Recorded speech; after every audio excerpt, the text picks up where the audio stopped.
There are few things more beautiful in this world than an ice-cold beer. But the beer shouldn't just be cold when you're serving it. The beer needs to be controlled throughout fermentation. So today, we're going to talk about 3 ways homebrewers can control fermentation temperature. Let's get started.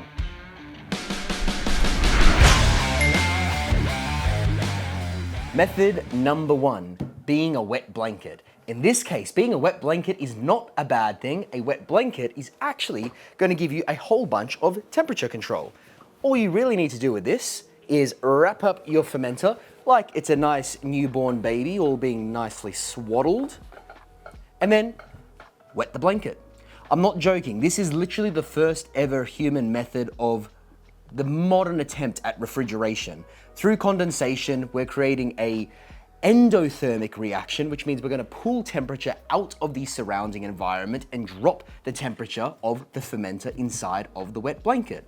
This is especially helped along if you have airflow. So if you soak this thing once, maybe twice a day, let it slowly start drying off and evaporating, and you have a fan next to it blowing on it, it's going to really help accelerate that whole reaction, cool things down. There's actually a graph right here that I want to show you on our wrapped pill measuring the temperature of this particular beer's fermentation temp, and you'll notice big temperature swings every time I wetted and then started blowing the air on the fermenter itself. So it's a super, super cheap way of controlling temp, and you don't have a massive amount of control the way you would with, say, commercial glycol chillers, but it's basically free and anybody can do it. So if you're about to brew a pale ale in a real hot summer, go wrap it in a blanket, wet it once, twice a day, and throw a fan on it, and I promise you, your results will be significantly better than if you did nothing at all.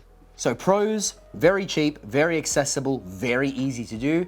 Cons, not a massive amount of very accurate control, and you're gonna make a mess. So make sure you do this somewhere where you're okay with all that water spillage and dripping, wetting your floors. Don't put it in a nook and cranny that's gonna be hard to clean out. Make sure it's somewhere that's okay with being soaked and where your significant other isn't gonna scream at you. Method number 2, a fridge.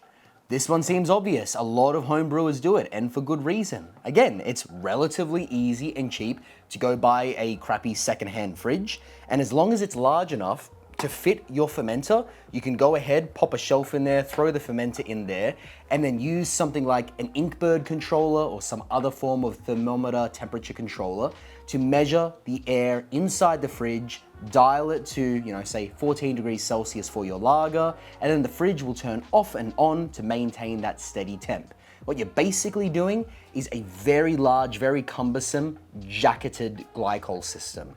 So you've got the surrounding air around your fermenter at the appropriate fermentation temp, and it's gonna keep it at that temp to make sure that your fermenter itself stays relatively stable. Now, pros and cons here. Pros, again, pretty cheap to go find another secondhand fridge. Pretty easy to actually do this method. All you need is the fridge and the temperature controller. And it's relatively precise, much more precise than the towel method. Not quite as precise as a true glycol system, but within a few degrees of variance, you're basically gonna be hitting the money. The thing to point out here is that the larger your fermenter gets, the less accurate this method kind of becomes depending on the size of the fridge. The cons here, yeah, it's more expensive than literally just getting a rag towel, and yes, it does require the space to actually go and set up your fridge, but I think in this case, the pros really outweigh the cons. Method number 3, I call all the bells and whistles. This is the ideal end goal. This right here is a glycol chiller. You can get relatively cheap versions online right now. This one, for example, you could get from Kegland, and I'll drop a link down below on our affiliate program with them because we get a small kickback, lets us keep making videos, costs you nothing, and they got a bunch of really high quality but pretty cheap equipment. The really cool thing about something like this is this basically acts as a glycol bank with a fridge built inside of here, keeping the glycol at a much colder temperature than what you want your beer to be. Then you're gonna have tubing lines that are gonna run into the fermenter itself. In this case, this fermenter here, this SS tank, full review on this tank here in this video up here if you want to check that one out, has a chiller coil that runs through the center of the fermenter. Then there's a thermometer going through a thermo well into the fermenter itself, so that, for example, if I've set my temperature to 16 degrees, every time it gets more than, say, a half a degree's variance in this case, it's going to activate the glycol, start running it through the fermenter, and then it will switch off once we've achieved the desired temperature. So the pros with this, extremely accurate. This is basically what pro commercial breweries have access to. It's very, very easy to control temperature. You can basically set and forget. There's no extra maintenance required from you whatsoever. The con, price. They are significantly more expensive than a crappy secondhand fridge and infinitely more expensive than your free shitty rag towel that you got lying around somewhere in the house. So weigh up your decisions here, because you also need the fermenter that can fit to actually use the glycol unit. But ain't it pretty? What about a jacket? Can get glycol jackets. They are a thing. Keg King, for example, has glycol jackets that you get attached to basically any fermenter. So that is an option as well, but you still need the glycol chiller.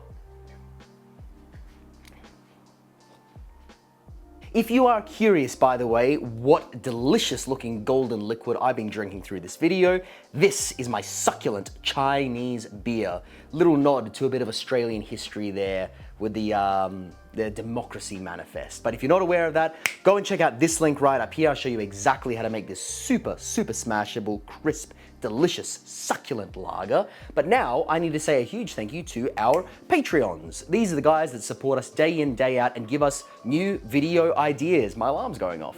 So if you want to consider becoming a Patreon, hit the link down below and let us know what future videos you want to see here on Wombat TV. So until next week, guys, cheers and happy brewing.